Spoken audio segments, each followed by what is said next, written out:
Je suis Mohamed Lamine Sissé d'E-Lens. Nous allons parler aujourd'hui des enjeux de l'élection présidentielle au Tchad qui opposait Mahamat Déby Itno contre Succès Masra. Le 9 mai, l'Agence nationale chargée des élections a annoncé Mahamat Déby Itno comme vainqueur de l'élection présidentielle avec 61% des voix devant Succès Masra qui a eu 18,5%. Mais cette victoire est déjà contestée par une partie des Tchadiens. Avant l'annonce des résultats, Succès Masra a déclaré sur les réseaux sociaux que les autorités veulent manipuler le résultat. Cette élection avait des enjeux multiples sur le plan national et international. Étant au cœur du Sahel, le Tchad est frontalier du Cameroun, du Nigeria, du Niger, de la Libye, du Soudan et de la Centrafrique. C'est un pays enclavé qui a une superficie de plus d'1 million de kilomètres carrés. Avec une armée aguerrie, il fait face depuis des années contre les terroristes du groupe Boko Haram affilié à l'État islamique. Le Tchad est un allié historique des Occidentaux, dont la France et les États-Unis, qui ont noué des alliances stratégiques avec N'Djamena depuis les années 60 et 70.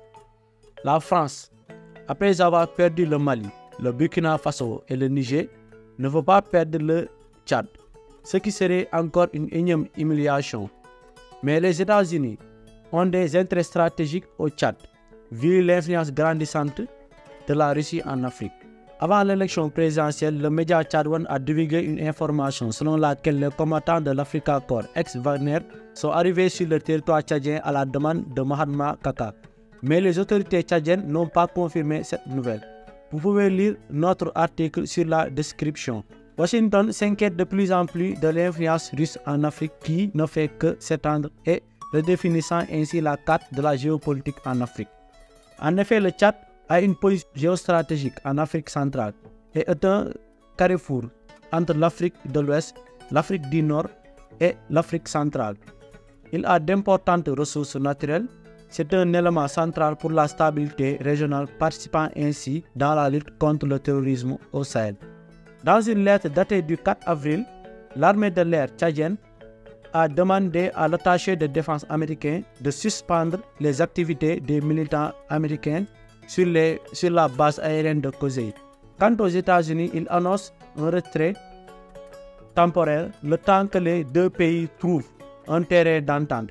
Et après l'élection présidentielle du 6 mai, les opérations devront reprendre. Mahamat Déby Itno, qui bénéficie du soutien des militaires, occupe une position de force et de confort, car les États-Unis ont intérêt à accepter ces conditions.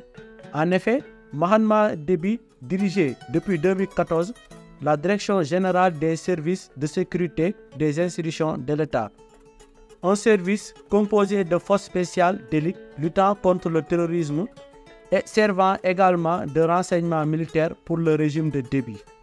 Cette influence au sein des forces armées renforce considérablement la position de Mahamat Déby Itno, qui s'avère beaucoup plus influent que son rival Succès Masra aux yeux de Washington. Chaque pays africain a ses propres réalités et le cas tchadien présente des particularités notables. Les États-Unis sont préoccupés par la possibilité de Kaka de se réorienter vers la Fédération de Russie. La récente visite de Mahamat Déby Itno à Russie sur invitation du président Vladimir Poutine le 24 janvier dernier a soulevé des interrogations au niveau de l'opinion nationale et internationale, surtout étant donné de l'absence de Mahatma au sommet Russie-Afrique de 2023. Les Américains ont diverses raisons de craindre l'expansion de l'alliance des États du Sahel avec la Russie comme principal allié, notamment suite à la demande de Niamey aux autorités américaines de retirer leurs troupes du sol nigérien. Ainsi, les États-Unis envisagent de redéployer leurs forces dans un autre pays.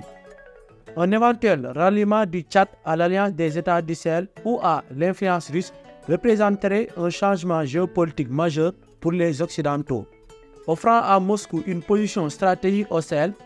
Par conséquent, les États-Unis ne resteront pas passifs, surtout face à la surveillance de la Russie en RDC et au Cameroun, où les Américains ont toujours envisagé d'établir une base militaire sous le régime de Paul Biya. La présence des États-Unis à N'Djamena est crucial pour surveiller la situation au Sahel, considérant la ville comme le dernier allié stratégique des Occidentaux dans la région.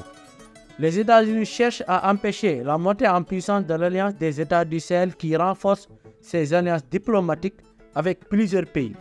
L'initiative marocaine visant à offrir un accès à l'Atlantique aux pays du Sahel dont le Tchad en est un exemple significatif. Pour contrer l'Alliance des États du Sahel, les États-Unis réorientent leur stratégie en Afrique de l'Ouest, demandant à la Côte d'Ivoire d'autoriser l'installation d'une base militaire américaine.